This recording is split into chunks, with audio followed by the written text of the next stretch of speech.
Salut et bienvenue dans ce tutoriel où aujourd'hui je vous propose de découvrir un outil plutôt sympa, j'ai nommé Jekyll. Donc Jekyll c'est le nom d'une gemme Ruby qui va vous permettre de manière automatique de générer des sites statiques. Donc ce que l'on va pouvoir faire c'est écrire notre contenu en HTML et en Markdown et automatiquement on va pouvoir publier le site avec Jekyll.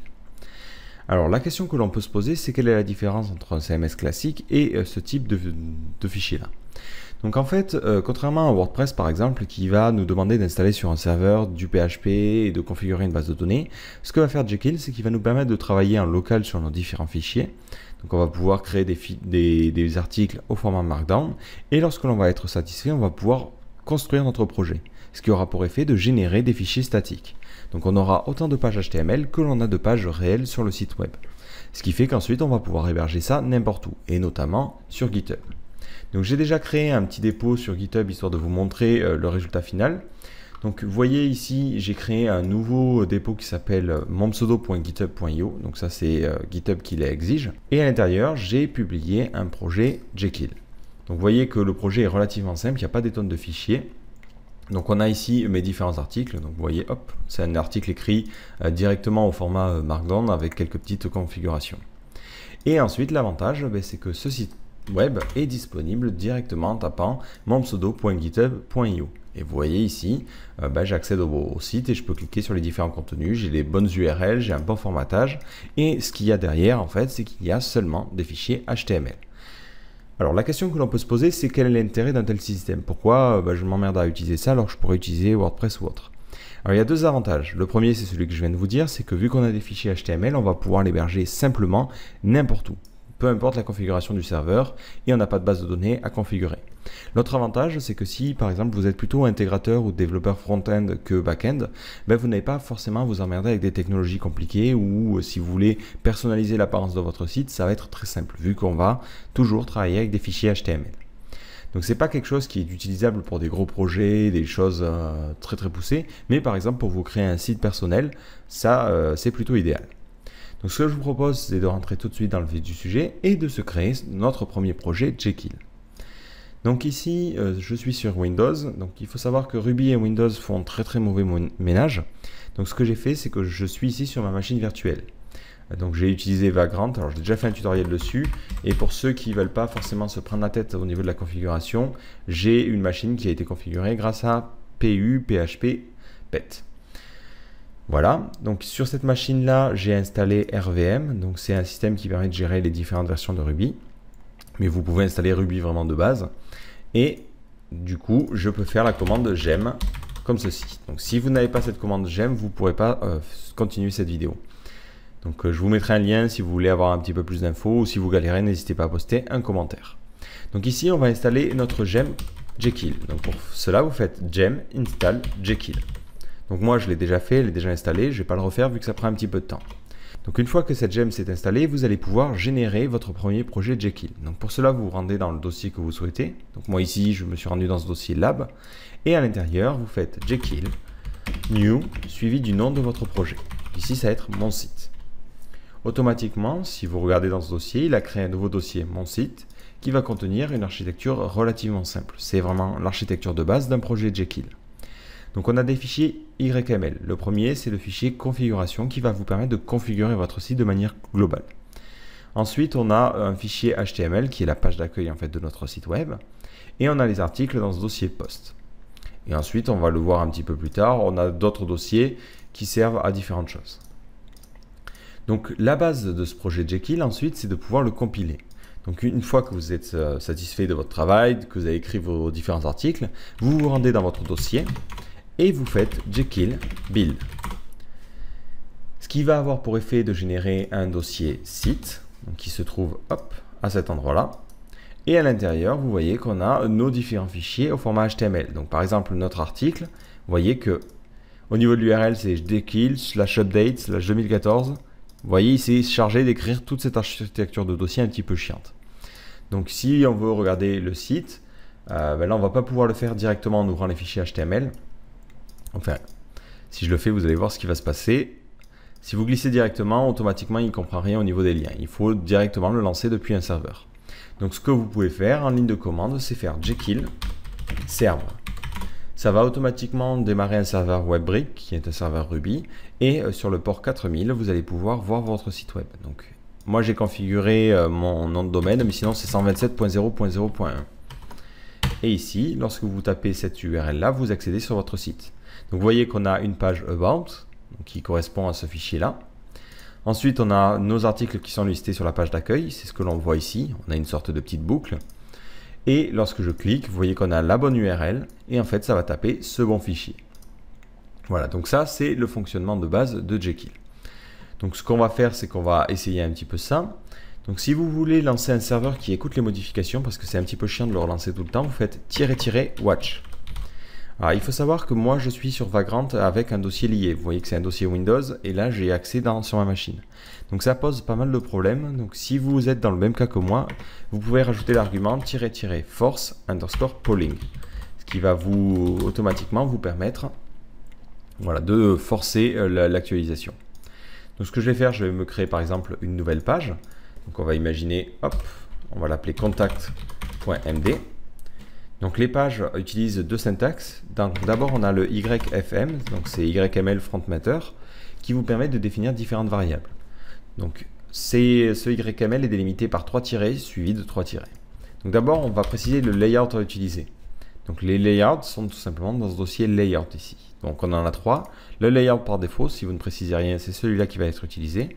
Le layout des pages et le layout des articles. Donc, moi ici, on va dire le layout, c'est pages. Ensuite, on va pouvoir définir d'autres variables. Donc, vous voyez, par exemple, sur le cas About, on a le titre et on a le permalien. Donc, le permalien, c'est plutôt utile parce qu'on veut... sinon, ça va faire /page/contact, ce qui ne me va pas trop. Donc là, on va mettre contact et après, on est parti. Donc, ici, contact. Quoique, vous voyez, le page title, il atteint ici. Donc, on va mettre carrément une variable page title. Voilà, hop. Title de point contact. Et là, vous pouvez me contacter à cette adresse. Alors, si vous vous posez la question, qu'est-ce qui se passe si par exemple sur mon blog je veux mettre des commentaires ou sur cette page contact je veux créer un formulaire? Mais ce qu'il faut savoir, c'est que là, on se retrouve vraiment avec des fichiers statiques, des fichiers HTML. Donc, vous voyez, on a bien notre page contact avec notre fichier HTML. Donc, dans les fichiers HTML, malheureusement, on ne peut pas avoir de choses dynamiques. Du coup, si vous souhaitez par exemple avoir des commentaires, il faudra faire appel à un site tiers, par exemple Disqus, qui va nous permettre en JavaScript d'insérer des commentaires. Si vous voulez avoir un formulaire de contact, on pourra installer pareil des librairies tiers qui nous permettra d'avoir un formulaire de contact. Mais en l'état, il faut vraiment avoir ça en tête, on se retrouve avec des fichiers HTML. Donc là, vous voyez, j'ai créé ma nouvelle page contact.md, elle apparaît en haut, donc ça c'est généré de manière dynamique dans notre template, et quand je clique, je vois ma page contact. De la même façon, je peux écrire plusieurs articles. Ici, je vais aller créer un nouveau fichier. Donc, c'est dans _posts et on le nomme suivant la date. Donc, 2014 06-24. Et on va l'appeler bienvenue ou mon premier article. Mon-premier. Donc, ce que j'ai créé ici, c'est ce qui va servir en fait au slug. .md. Donc là, de la même façon, le layout à utiliser lorsqu'on va essayer d'accéder à cet article-là, c'est le layout post. Ensuite, on va copier un petit peu ce que l'on a déjà, on ne va pas se prendre la tête en fait. Voilà. Donc notre titre, c'est mon premier article. On va pas choisir de catégorie et on va choisir une date, on va la mettre à 9h. Voilà, juste un peu avant notre article. Si maintenant j'actualise ma page d'accueil, vous voyez que j'ai deux articles. Donc j'ai le dernier qui a été posté et celui-là, mon premier article, et de la même manière, il est consultable. Et vous voyez au niveau de notre dossier de publication, dans 2014, voilà, j'ai mon premier article qui est ici. Donc tout ça fonctionne de manière très simplifiée. Donc là, vous voyez, on a très rapidement un petit système d'articles. Donc il faut savoir que vous pouvez gérer une pagination. Donc par exemple, au niveau de votre config.yml, vous allez pouvoir dire ici, je veux paginer tous les 1 article, paginate de .1. Ensuite, si je retourne au niveau de mon index.html, vous voyez qu'ici, on a une boucle. Alors, ce que l'on a ici, c'est une syntaxe particulière qui s'appelle du liquid. Donc, c'est une syntaxe qui est utilisée sur Shopify, qui est un genre de CMS d'e-commerce. C'est une syntaxe qui est loin d'être compliquée. Comme le dit le titre, elle est compréhensible par les designers. Donc pour faire une boucle, il faut ici mettre une accolade suivie d'un pourcentage. Ensuite for post in site.post. Donc là, ça parcourt tous les posts. Si vous voulez avoir une pagination, vous faites ici plutôt que site, paginator.post. Donc automatiquement, si j'actualise, je vois que je n'ai pas d'article, tout simplement parce que quand vous modifiez le fichier YML, il faut redémarrer votre serveur. Donc ici, je relance le watch, et si j'actualise ma page, vous voyez que j'ai un article. Donc par contre, j'ai un petit problème, je n'ai pas de pagination. Donc ce que vous pouvez faire, c'est aller générer la pagination. Donc il y a un exemple sur la documentation. Donc ici, on va l'utiliser. Mais après, si vous cherchez, par exemple, si vous voulez une pagination à la Twitter Bootstrap, c'est tout à fait possible. Là, il y a déjà des gens qui l'ont fait. Donc là, vous voyez, hop, on a cette pagination ici. Donc je prends ça et je vais le coller en dessous de ma liste. Je sauvegarde et si j'actualise, poum, je me retrouve avec notre pagination. Je clique sur la page suivante et vous voyez que j'ai comme ça notre système de pagination. De la même façon, cette pagination, vous pouvez la personnaliser au niveau des URL si vous voulez quelque chose d'un petit peu plus propre. Donc par exemple, au niveau de notre config.yml, vous pouvez mettre paginate_path. Et nous, par exemple, ça sera /news/2.new. Voilà, donc ça fera 1, 2 et ainsi de suite. Ou même blog, allez, blog. Ouais, je sais pas, on va laisser news. Donc je sauvegarde, comme je vous l'ai dit, dès qu'on modifie le fichier YML, on réactualise. Et si maintenant, je reviens sur la page d'accueil, je peux accéder à la page 2 en faisant /news/2. Et automatiquement, j'arrive sur ma deuxième page. Donc la pagination ne se met pas dynamiquement, ne se modifie pas dynamiquement parce que si vous regardez au niveau de votre fichier index.html, on a vraiment les trucs en dur. Voilà, donc maintenant, imaginons je veux pousser un petit peu plus loin. J'aimerais bien faire quelque chose d'un petit peu plus joli et un petit peu plus personnalisé que simplement ce bloc par défaut. Alors si vous le souhaitez, il existe des thèmes déjà tout faits. Donc vous tapez Jekyll thème sur Google et vous allez trouver pas mal de sites qui les référencent. Mais moi ce que j'ai envie, c'est d'utiliser un autre thème que j'ai utilisé qui ressemblait à ça. Et ici, j'aurai par exemple mes différents articles classés comme ça. Donc ce thème-là, je l'avais créé dans un autre dossier.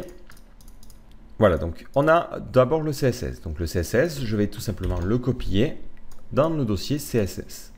Donc je peux utiliser un préprocesseur, mais là, c'est pas forcément utile. Donc je vais aller prendre juste le fichier CSS et le dossier image.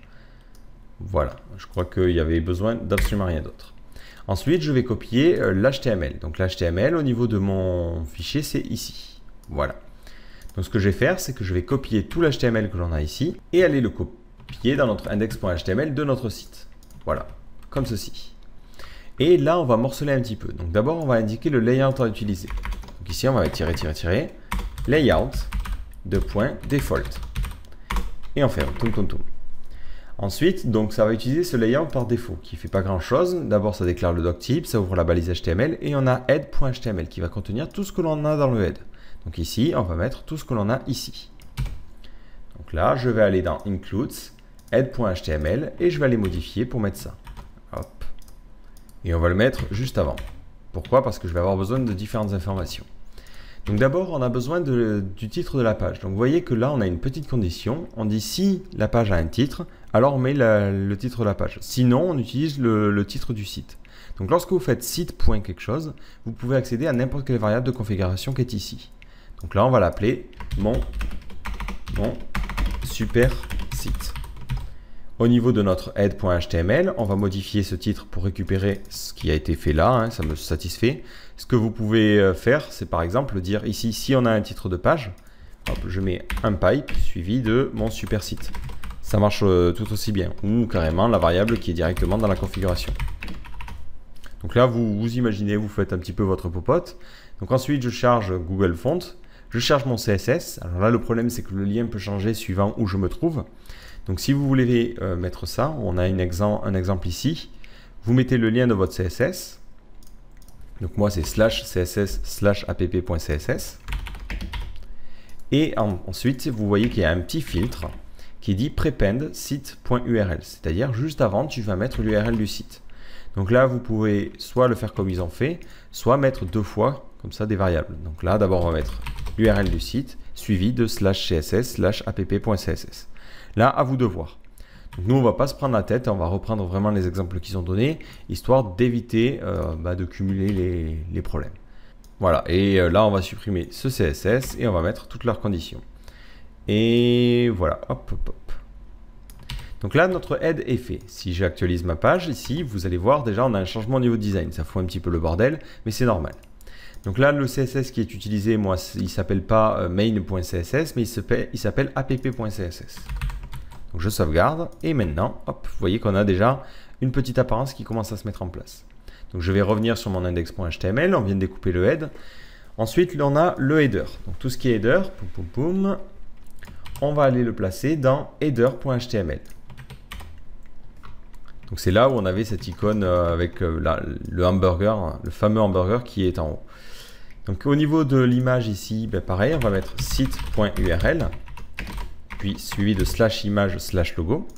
Donc les images, moi, elles sont dans ce dossier-là et je vais aller les mettre ici sur mon dépôt. Donc ici, je vais aller dans mon site et je vais mettre ce dossier IMG. Donc au niveau du lien ici, on va mettre site.url suivi d'un slash, parce que ce sera tout simplement la page d'accueil. Et ensuite, on a notre menu. Donc le menu, on peut le générer dynamiquement ou le faire à la main. Donc moi, je préfère le faire à la main pour avoir plus de contrôle sur ce qui se passe. Donc là, par exemple, si je veux avoir un lien vers la page d'accueil, je fais site.url suivi d'un slash. Et ensuite, si je veux un lien, donc là, on va l'appeler accueil, vers la page about, ça sera /about. Et on n'oublie pas l'URL. Alors, ce site.url, vous pouvez vous en passer si vous êtes sûr que votre site est à la racine. Ce qui est souvent le cas. Mais si vous avez des doutes, vous pouvez laisser ça. Comme ça, si jamais vous voulez changer l'URL du site, il vous suffira de modifier ce fichier config.yml. Donc là, par exemple, par défaut, je vais laisser du vide parce que je sais que mon site se situe bien à la racine. Donc là, j'ai bien modifié mon header. Voilà. Après, on a une baseline. Bon, on s'en fout un petit peu. Un learn more, on s'en fiche un petit peu. Donc au niveau de notre index.html, on n'a plus besoin de toute cette partie-là, ni de la partie header. Donc ensuite, par contre, on aura les sections, et là, je pense que je vais garder ça pour pouvoir personnaliser simplement notre contenu. Donc on voit qu'on a beaucoup de contenu. Ce qui nous intéresse, c'est cette partie-là, toute la partie avec les articles. Donc là, voilà, je vais prendre toute cette section-là, et on va supprimer tout le reste. Donc de la même façon, vous pourriez modifier le footer pour vous mettre par exemple votre lien Google Analytics ou autre. Mais là, on ne va pas le faire. Donc ici, je me retrouve donc avec ma section qui va aller se placer dans le layout. Donc dans le layout par défaut, on inclut le header, on inclut le head. Ensuite, on a ça, donc ça on s'en fiche. On va directement inclure le contenu. Voilà. Donc si maintenant j'actualise, on a notre logo, mais il ne s'affiche pas. Donc on va voir un petit peu de quoi il s'agit. Voilà, parce qu'il essaie d'appeler yourdomain.com parce que j'ai changé le fichier config.yml, mais lorsque je le modifie, il faut penser à redémarrer ce serveur. Donc là, hop, si je réactualise, cette fois-ci, vous voyez bien, on a notre logo. Et à droite, on a notre menu. Alors, je n'ai pas pris le design le plus optimal niveau largeur, mais on va essayer de réduire légèrement sur ça. Voilà, on va le mettre un petit peu sur le côté. Donc automatiquement, vous voyez que j'ai ma page accueil et ma page About. Si je clique sur About, j'accède bien à ce contenu. Et là, ce que j'ai à cet endroit-là, c'est le footer. Donc là, pour le footer, je vais tout simplement tout supprimer parce que j'ai besoin d'absolument rien. Voilà. Ça évitera les problèmes et qu'on se demande d'où vient ce problème-là. Alors maintenant, sur mes articles, j'aimerais bien faire une petite boucle. Donc je vais aller retourner sur mon index.html et là, on va laisser blog, on va laisser cette page-là, très bien. Et là, on va faire une boucle. Donc la boucle, c'est accolade, pourcentage, for post in site.post. Donc là, ça récupérerait tous les articles. Si vous voulez, vous pouvez dire par exemple limite de point 1, si vous voulez en récupérer qu'un. Si par exemple sur votre homepage, vous voulez afficher que le dernier article, les 10 derniers articles, ou dans mon cas, les 4 derniers articles. Donc là, on va mettre 1 parce que je n'ai que 2, ça me permettra de vérifier que ça fonctionne bien. Donc là, on a le lien de notre site. Donc nous, ici, ça sera post.url. Donc je vais arrêter de mettre site.url à la base parce que je sais que tout le temps, ça va se retrouver à la racine. Donc ici, on a post.url. Ensuite, on a la classe. Donc ici, j'avais une image, on va laisser le Futurama. On a une icône qui est l'icône de la catégorie. Bon, là, pareil, on va le laisser. On a le contenu. Donc là, on a le titre de l'article. Donc d'abord, on a URL, post.url. Ensuite, on a notre titre. Donc c'est post, vous le devinez, .title. On a le petit contenu. Donc là, c'est l'extrait. Donc on fait post.excerpt. Donc pareil, vous avez une petite documentation, ça c'est un petit peu personnalisable si vous voulez mettre un extrait différent, mais de manière générale, ça prend le premier paragraphe que l'on a dans le Markdown. Et ensuite, un lien read-on pour lire l'article, donc c'est post.url. On avait le nom de la personne qui l'a écrit, ça on s'en contrebalance. Le nombre de commentaires, donc ça on pourrait le récupérer à travers Disqus, donc on va le supprimer aussi. Et la date, donc la date va être en anglais, mais vous pouvez trouver de la même façon que tout le reste, des petits plugins pour les traduire. Donc là, la date c'est post.date, suivi ensuite du formatage que l'on veut utiliser. Donc lorsque vous mettez un pipe, ça veut dire que vous allez vouloir utiliser des filtres. Si vous regardez, vous avez ici une liste de tous les filtres possibles. De tous, plutôt les filtres possibles. Donc vous avez par exemple le prepend qu'on utilisait pour rajouter un truc à l'URL, mais voilà, on a plein de choses que l'on peut faire. Alors c'est plus ou moins poussé, ça correspond à plus ou moins de cas. Donc ici on va mettre post.date et la date on va mettre %B, %-D, %Y. Donc ça c'est tout simplement la date au format US. Et une fois que j'ai fini, je finis mon for. Donc ici, end for. Et ce que je vais faire, c'est que je vais supprimer les articles qui sont juste après. Pom pom pom. Voilà, alors je pense que j'ai supprimé un poil trop. Bingo. Alors la notation est vraiment dégueulasse. Je peux m'en vouloir qu'à moi-même là. Mais voilà, là ça a l'air de fonctionner. Je sauvegarde. Et si j'actualise, je vois que ça change rien. Alors en ligne de commande, je regarde. J'ai une petite... Alors en fait, il me dit qu'il ne connaît pas le tag post. Alors ça, c'est ce qu'il appelle un tag. Et ici, effectivement, ce que je veux faire, c'est afficher du texte. Je ne veux pas afficher un tag. Donc là, hop, désolé, autant pour moi. Pourquoi je mets des doubles... Oui, c'est des doubles accolades. Donc je sauvegarde. Je vais couper le serveur et je vais le relancer. Donc là, cette fois-ci, vous voyez qu'il n'y a pas d'erreur. Ça ne lui pose aucun problème. Et si j'actualise, hop. Vous voyez que je me retrouve avec mon article et mon second article. Donc j'ai bien ce système qui fonctionne. Et lorsque je clique sur Read On, vous voyez que je peux lire l'article. Donc on va commencer à configurer un petit peu plus. Donc le premier problème que l'on a, c'est les permaliens qui ne me vont pas forcément. Alors pour les permaliens, vous avez plusieurs possibilités. Alors pour les permaliens, moi ce que j'aime bien avoir comme syntaxe, c'est... Alors ici, on a... Voilà, c'est pretty, donc c'est la configuration par défaut. Mais nous, on va mettre / le nom de la catégorie, suivi du titre, title. Voilà, ça c'est pour moi une syntaxe qui me correspond mieux. Donc j'ai coupé le serveur pour le relancer. Voilà, et on est parti. Donc là, on a bien comme ça. Alors forcément, l'URL ne va plus marcher, mais on a bien à l'accueil notre système. Et si je clique pour regarder l'article, vous voyez que ça prend les catégories suivi du slug. Si je vais sur celui-là qui n'a pas de catégorie, ça met directement le slug. Donc ce que vous pouvez faire, par exemple, si vous voulez avoir un système un petit peu classique, donc on va imaginer que vous avez envie de vous créer un site perso avec d'abord avec par exemple votre portfolio, mais aussi une section news, c'est d'avoir les news dans un dossier différent. Donc ça c'est tout à fait possible si vous mettez tous vos articles dans la catégorie news. Alors c'est un petit peu chiant si vous avez déjà votre système d'aller modifier manuellement les catégories. Ce que vous pouvez faire, si vous voulez mettre des posts dans des catégories particulières, c'est les stocker dans un dossier. Donc par exemple ici, je vais aller créer un nouveau dossier que je vais appeler News et aller mettre mes articles dans News. Automatiquement, maintenant, si j'actualise la page, vous allez voir que lorsque je vais cliquer sur ces articles, ils sont automatiquement associés à la catégorie News. Ce qui me permet comme ça d'avoir cette URL là. Ensuite, le problème, c'est que lorsque je clique ici, vous voyez que j'ai un accès interdit parce que je n'ai pas de fichier qui s'appelle index.html dans News. Donc ici, je vais aller le créer. Donc on va créer un fichier que l'on va appeler index/news/index.html et on va reprendre ce que l'on avait à la page d'accueil. Donc ici, on reprend tout, sauf que là, on veut les paginer. On ne veut pas juste reprendre les 3 derniers articles. On va mettre paginator.post et juste en dessous, on va mettre une pagination à la Twitter Bootstrap. Donc j'ai récupéré tout simplement sur GitHub le Twitter Bootstrap. Alors ce que j'aime bien faire, c'est séparer. Parce que c'est vrai que c'est un petit peu le bordel si on commence à mettre la pagination à cet endroit-là. Donc ce que je vais faire, c'est que là, juste après donc, les articles, qui est la div qui est la classe post, voilà, poum poum, on va mettre la pagination. Donc là, ce que l'on va faire, c'est qu'on va utiliser le système d'include. Si vous regardez, on peut mettre le tag suivi d'include et ce que l'on veut inclure. Donc on est parti. On va essayer ça. Accolade, pourcentage, include, paginate, .html. Je sauvegarde. Automatiquement, je vais avoir une petite erreur parce qu'il va me dire j'arrive pas à inclure ce fichier-là.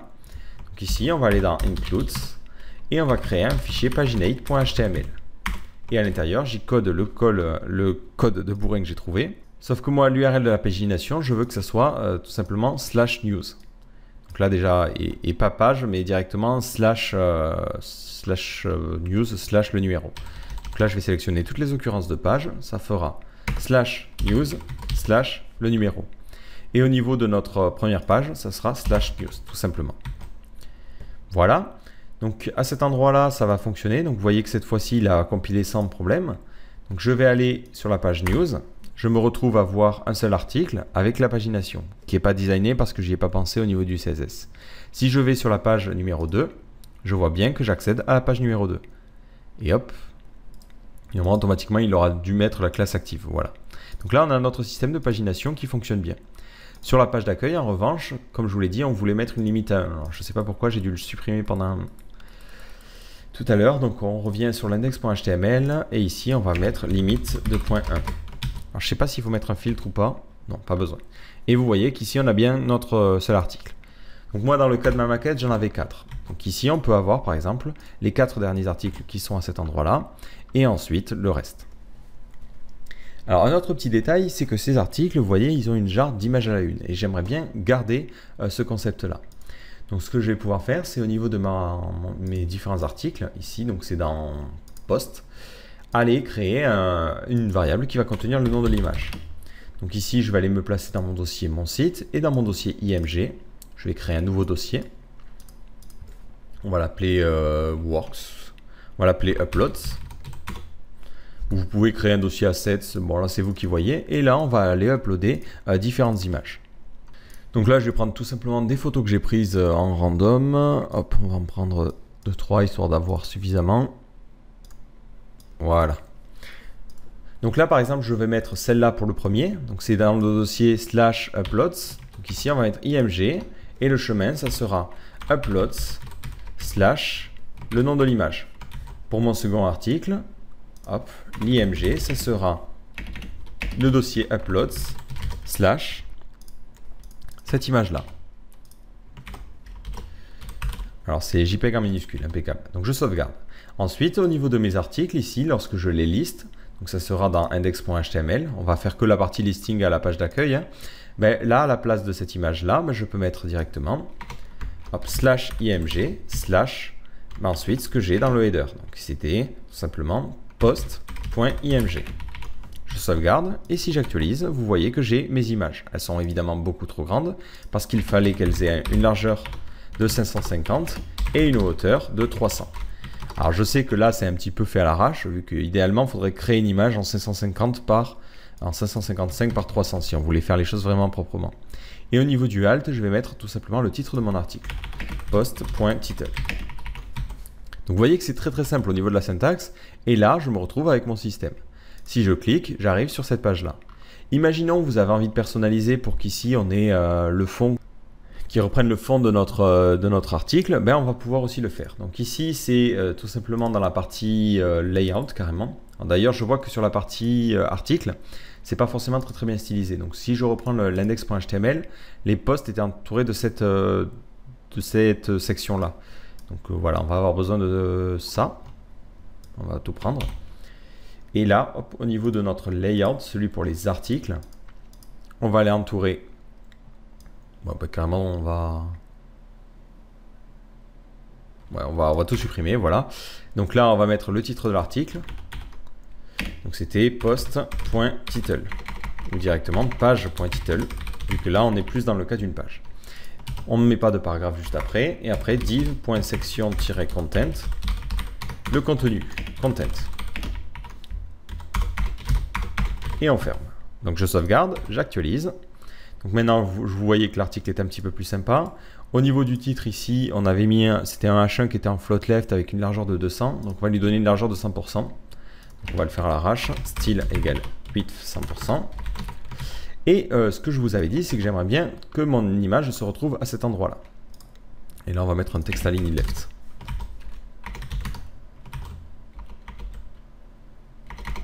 texte à ligne de point left. Donc si je veux récupérer mon image, c'est dans le layout par défaut. C'est dans le header.html, c'est dans le layout par défaut. Donc vous voyez que le header c'est header.html, donc on remonte comme ça d'élément en élément. Et le header se trouve ici.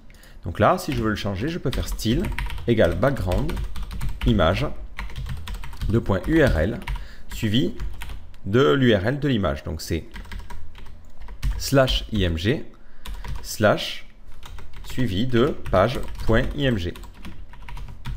Je sauvegarde. Et si j'actualise, vous voyez que maintenant, à la place de l'image que j'avais en haut, j'ai l'image de mon article, ce qui peut donner un effet plutôt sympa.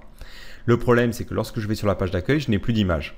Donc ça, il faut le mettre seulement if page.img. Si je n'ai pas de page.img, dans ce cas-là, je ne fais rien. Indif. Hop. Et si maintenant j'actualise, automatiquement sur la page d'accueil, j'ai le style par défaut, donc l'image par défaut. Mais lorsque je clique sur un article, automatiquement, j'ai la photo qui a été mise en image à la une. Donc vous voyez, on obtient comme ça un résultat plutôt intéressant. Alors imaginons une dernière petite chose, vous avez envie de vous créer un système de portfolio. Donc là, on va juste mettre en lien dans le header les news. Donc ici, hop, accueil, news. Donc là, ça serait toutes les dernières nouveautés de notre site. Et on veut une partie portfolio de la même façon que les articles. Alors là, il y a plusieurs manières de faire. C'est vrai que initialement, Jekyll a été conçu vraiment pour la partie blog. Donc par exemple, on n'a pas la pagination et autres sur d'autres contenus, mais récemment, il y a eu des ajouts. Donc si vous regardez au niveau de la documentation de Jekyll, on a un nouveau truc qui s'appelle les collections. Voilà. Et dans les collections, on va pouvoir définir de nouveaux contenus. Au niveau de notre système, il nous dit qu'il faut rajouter ça dans notre fichier config.yml. Donc là, juste en dessous, on va mettre le nom de notre collection. Donc nous, ça va être portfolio. Ensuite, il nous dit you can option. On peut spécifier des méta, on s'en contrebalance. Et il faut créer un dossier qui va correspondre au nom de notre collection. Donc là, ce que je vais faire, je vais aller créer un nouveau dossier que je vais appeler _portfolio. Et à l'intérieur, je vais aller créer un fichier qui va tout simplement reprendre mon article. Donc là, je ne vais pas me prendre la tête. Vous savez ce qu'on va faire. On va directement reprendre les deux articles que l'on avait dans Post. Donc au niveau de /news, je prends les deux articles. D'ailleurs, celui-là, je vais le renommer AMD. Parce que lens, c'est plus simple. Et je vais aller me les mettre dans portfolio, ici. Voilà. Ensuite, si je descends, on voit qu'on peut mettre output à true. Ça veut dire que chaque élément va avoir une existence propre. Donc là, c'est à vous de voir. Par exemple, si je prends le cas de mon portfolio, automatiquement sur la partie portfolio, par exemple, vous voyez que dès que je clique, je vois directement en dessous. Je n'ai pas de page propre à chaque élément de mon portfolio.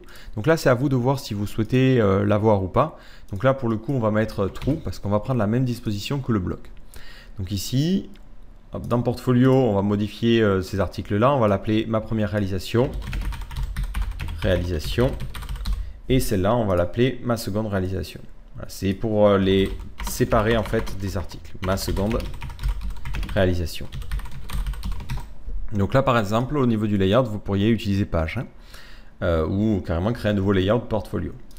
Et même mettre plein de méta. Donc là, on va changer une des images, on va mettre la 609. Voilà, et ce que je vais faire, c'est que je vais créer un nouveau fichier que je vais appeler portfolio.html. Si je sauvegarde, ici, je vais pouvoir lister maintenant mes différents éléments. Donc vous voyez que pour les lister, on fait site.portfolio. Donc ici, je vais mettre for site for post in site.portfolio. Je vais faire mon tag, je mets un for. J'oublie toujours la collade finale. Et là, on va juste mettre h1 suivi du post.title. Donc maintenant, si j'actualise ma page, donc la page portfolio ici marche pas, mais par contre, j'ai une page portfolio.html. Donc ça merdouille un petit peu. Alors, je vais stopper mon serveur pour redémarrer la configuration vu que j'ai rajouté cette variable collection. Et ce fichier-là, moi, je veux vraiment l'URL portfolio. Je viens de réfléchir. Donc, on va créer un nouveau dossier portfolio. À l'intérieur, on va y glisser ce fichier-là que l'on va appeler index.html. Si maintenant je vais sur mon portfolio, donc j'actualise, je vais sur portfolio, Ça merde un petit peu parce que j'ai oublié de mettre voilà, cette petite syntaxe qui permet à Jekyll de savoir que c'est pas juste un fichier HTML. Et on va dire que le layout par défaut, c'est HTML. Donc ça merdouille un tout petit peu, c'est normal parce que au niveau de ce fichier, il faut que je précise que je vais utiliser le layout par défaut. Et en utilisant ce YFM en haut, il sait automatiquement que c'est pas juste un fichier HTML. Donc layout, donc même si vous mettez rien comme ça là, et que vous actualisez, donc même si vous mettez rien comme ça et que vous actualisez, vous voyez, on a directement le contenu. C'est ça qui lui permet de savoir, ah, là c'est effectivement pas un fichier HTML que tu me sors, mais vraiment un fichier liquide. Donc ici, je remets le layout par défaut à réutiliser. Et ce que je vais faire, c'est que je vais reprendre la boucle que j'avais écrite à cet endroit-là. Donc la boucle pour les différents articles. Et je vais la reprendre à cet endroit-là. Voilà, donc je reprends juste cette partie-là. Voilà. Et tout ça, on l'entoure d'une section qui est la classe section. Suivi d'une div qui est la classe post. Voilà. Alors, on essaie d'avoir quand même un code HTML propre. Si j'actualise, vous voyez que maintenant je me retrouve encore une fois avec cette URL, que je me retrouve bien avec mes deux articles qui ont ce design. Alors je vois que c'est un poil coupé, il y a juste un petit problème au niveau de ça ici, c'est L-container. Et j'ai réalisé que j'ai copié un petit peu trop, j'ai copié en fait toute la boucle. Donc là, hop, on va revenir dessus. Et là, on fait site.portfolio. Et on ne veut pas de limite, on veut vraiment tous les montrer. Donc au niveau de site, vous avez plein de variables. Vous avez toutes les variables qu'on a le config.yml, mais par exemple, si vous voulez récupérer que les articles qui appartiennent à une certaine catégorie, vous pouvez faire un truc comme ça. Par exemple, ici, je récupérerai tous les articles qui appartiennent à la catégorie news. Donc ça serait tous les articles qui sont dans ce dossier news. Donc ici, on s'en fiche, on fait site.portfolio. Donc après, vraiment, il faut regarder la documentation pour voir tout ce qui est possible. Si j'actualise, vous voyez que je me retrouve bien avec mes différents articles. Si ce n'est que je n'ai pas de description, alors c'est sûrement que excerpt ne marche que pour des articles. On va essayer de mettre contenu. Voilà, le contenu marche. Donc là, c'est sûrement un bug. Comme indiqué sur la page de toute façon de Jekyll, tout ce qui est ici, c'est encore expérimental. Ils ne sont pas encore sûrs qu'ils vont le garder ou que ça va rester comme ça. Mais je trouve que déjà, ça permet de dépanner parce qu'avant, on ne pouvait pas le faire facilement. Il fallait créer un système de catégories, ce qui merdait avec les paginations. Là, on peut se créer, vous voyez rapidement, un petit portfolio. Donc je sauvegarde en supprimant du coup l'extrait. Et lorsque je clique sur Read On, vous voyez que c'est tout simplement dû au fait que j'ai pas mis le output à true. Donc là, je stoppe mon serveur. Je vais aller regarder au niveau des collections. Il faut mettre output à true. Voilà. Je change cette syntaxe là. Donc c'est portfolio 2 points et ensuite les différentes propriétés. Je sauvegarde. Je redémarre mon petit serveur. Automatiquement, je n'ai pas d'erreur. Et si maintenant j'actualise, cette page existe bien. On a maintenant une page pour les différentes réalisations. Donc moi, c'est quelque chose que je n'utilise pas forcément, mais voilà, ça vous permet comme ça d'avoir un système de portfolio. Et vous voyez, comme ça, on a créé nos différentes pages. Alors maintenant, on va voir deux petites choses. La première, c'est la publication sur GitHub. Donc imaginons, j'ai envie de publier ce site web. Alors, si vous voulez le publier, il faut tout simplement le prendre. Donc vous prenez tous les éléments et allez l'envoyer sur GitHub. Donc sur GitHub, il faut se créer un dépôt qui s'appelle le nom de votre profil github.github.io. Donc moi, je l'ai déjà créé, il est créé à cet endroit-là. Donc je vais tout reprendre et je vais aller tout placer à la place de ce que j'ai là. Donc là, je vais tout supprimer et je colle. Ensuite, je vais aller envoyer ça sur GitHub. Donc ici, je vais me rendre dans mon dossier. Donc je vais lister, je fais git add point pour tout ajouter. Donc là, il me chie une petite pendule, donc je vais mettre --all. Ouais, je veux vraiment tout ajouter. Git commit -m nouveau design. Et ensuite, je vais aller publier sur mon dépôt GitHub en faisant un git push pour envoyer tout ça sur GitHub. Alors, il va mettre un petit peu plus de temps vu que j'ai mis des images qui sont un petit peu lourdes. Et vous allez voir, hop, sur mon GitHub, donc c'est github.com/graphicart. Si je regarde au niveau de mes dépôts ici, j'ai mon dernier commit, donc je vois que j'ai bien ma page About et Contact. Et si je me rends sur cette page-là, graphicart.github.io, vous voyez que je me retrouve avec mon site qui vient d'être publié. Donc automatiquement, je n'ai pas à générer en faisant une build puis envoyer sur GitHub. Un projet Jekyll directement peut être compris par GitHub et peut fonctionner. Donc vous voyez, j'ai mon portfolio. Vous voyez que j'ai mes news avec le système de pagination. Donc tout fonctionne bien, je peux accéder à mes différentes news. En revanche, un petit problème, c'est la partie portfolio qui ne fonctionne pas parce que la version de Jekyll de GitHub est un petit peu en retard. Donc elle ne fonctionne pas pour les collections. Donc si vous voulez vraiment vous créer des sites un petit peu plus poussés, vous pouvez carrément utiliser un build et envoyer sur GitHub, non pas les fichiers Jekyll, mais directement les fichiers HTML. Alors un autre petit détail, c'est la possibilité de créer des plugins. Alors là, par défaut, il ne le crée pas, mais vous pouvez avoir un dossier qui s'appelle underscore plugins qui va contenir des fichiers Ruby qui vont permettre d'automatiser certaines choses. Donc moi, j'ai trouvé par exemple celle-là qui permet de générer des tags d'images pour Jekyll. Donc je vais descendre. Au niveau de l'utilisation, il faut installer deux autres gemmes. Donc une première que l'on a forcément, une autre qui est mini underscore magic et enfin avoir image magic d'installer sur votre système. Donc moi, j'ai ces trois prérequis d'installer. Et une fois que c'est fait, il faut copier imagetag.rb dans notre dossier plugin. Donc je vais aller prendre ce fichier-là, prendre la source et aller le créer dans le dossier plugins. Donc, underscore plugins slash image underscore tag.rb. Alors il faut savoir que par contre, les plugins sur GitHub ne marchent pas pour des raisons de sécurité. Ça a été désactivé. Donc si vous commencez à utiliser des plugins, là, il va falloir nécessairement utiliser de l'HTML et construire votre projet. Donc ensuite, au niveau de notre configuration, on va préciser comment fonctionnent les images. Donc ici, je vais aller modifier mon fichier config.yml et je vais aller préciser que mes images, elles sont dans le dossier img. Ensuite, hop, img, non, pas image, juste img. Il va décider de me casser les bonbons, voilà. Ensuite, elles sont envoyées dans le même dossier. Alors ça, c'est si vous voulez mieux organiser vos images, vous pouvez avoir les images redimensionnées ailleurs. Ensuite, on va préciser différents presets. Donc moi, je vais en avoir un qui s'appelle Portfolio, qui donne une largeur de 555 et de 300. C'est comme ça, je peux gérer dynamiquement, directement à cet endroit-là, les dimensions de mes images. Voilà, donc ça, c'est la première partie. Automatiquement, je redémarre mon serveur. Hop, ici. Et je vais pouvoir continuer. Donc là, je vérifie au passage que j'ai pas de problème. Le fichier RB n'a pas l'air de poser des problèmes. Et ensuite, par exemple, imaginons c'est sur notre listing d'articles à cet endroit-là, j'avais mis manuellement l'image en full size et je l'ai redimensionné en HTML. Ce qui fait qu'au niveau des performances, c'est pas optimal. Vous voyez, à cet endroit-là, j'ai une image qui est en 1298 par 865, un format bizarre, mais j'ai du coup une image très grande, ce qui alourdit le chargement. Donc ce que je peux faire, c'est utiliser maintenant le nouveau système que j'ai créé.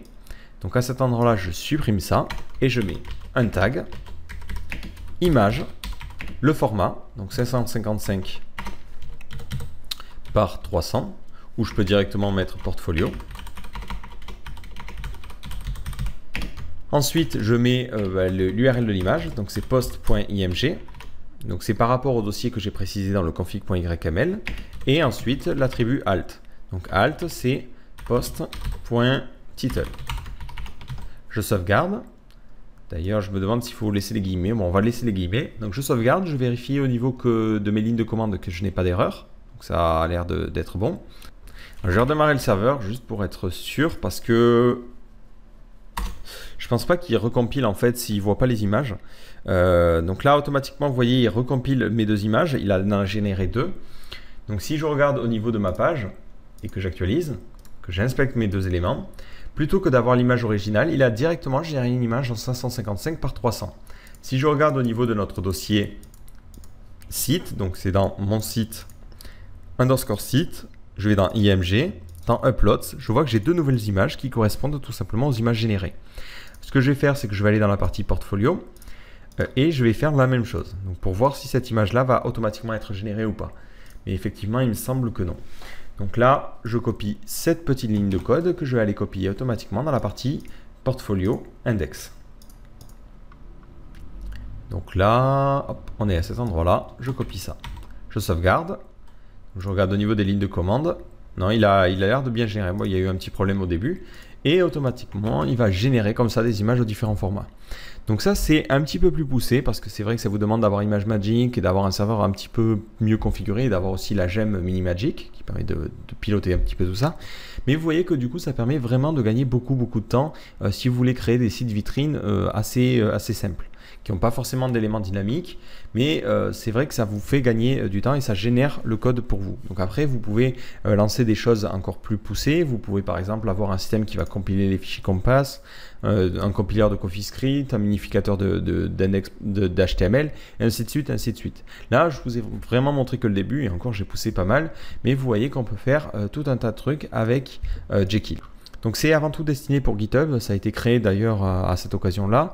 Le but c'était pour GitHub de pouvoir créer des pages simplement. Donc on peut utiliser ce système Jekyll à la fois pour se créer un petit portfolio qui est directement hébergé gratuitement sur GitHub, ou on peut l'utiliser aussi pour gérer les pages.